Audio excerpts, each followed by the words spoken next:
Well, to discuss that further, I'm joined by Mr. Collin Cavel, who is a former lecturer at the University of Bahrain, and he's joining us live now via Skype from West Virginia. Mr. Cavel, do you think it's smart for Britain to try to keep this under wraps?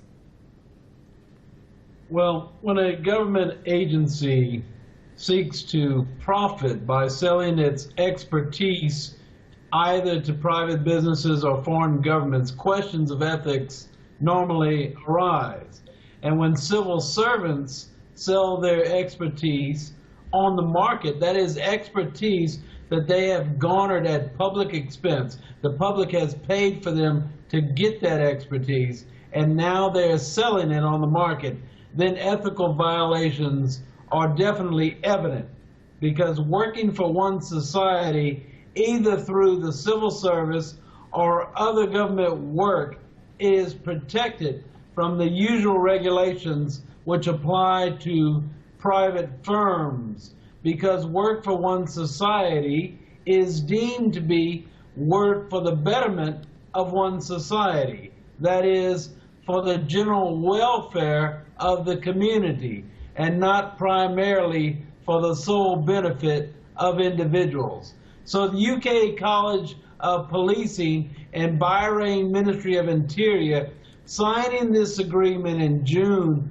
of last year spells out a completely commercial nature of the relationship. That is, Bahrain pays money to the UK College of Policing, and the UK College of Policing in return renders instruction on surveillance and intelligence gathering, infiltration, arrest and interrogation procedures, and it's similar to the corrupt role of American psychologists during President George W. Bush's war on terror, which implicated a number of psychologists who supported the Department of Defense and the CIA in waterboarding and sleep deprivation and in other forms of torture, practices which were condemned by the American Psychological Association last August when it issued a unanimous ban barring psychologists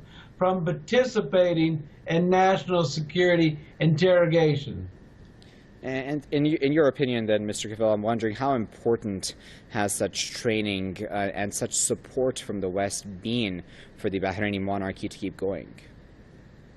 Well, it's definitely crucial, but more importantly is the ethical violation. When you work for one society, when you do government work, you're getting training, you're getting expertise that should be for the betterment of one's community, not for private profit. And when people profit from government work, then the whole society, the whole community, they deem that as in violation of the ethics of one society. Of course, because of the corruption of American society and politicians continuously profiting from it, we've become dull to realizing that this is an ethical violation. But much of the world that is not caught up in the complicity of American politics, which everything is for sale, recognizes the ethical violation at work here. Very well. We'll leave it there at that point. But as always, Mr. Cavel, we of course appreciate you sharing your insight with us.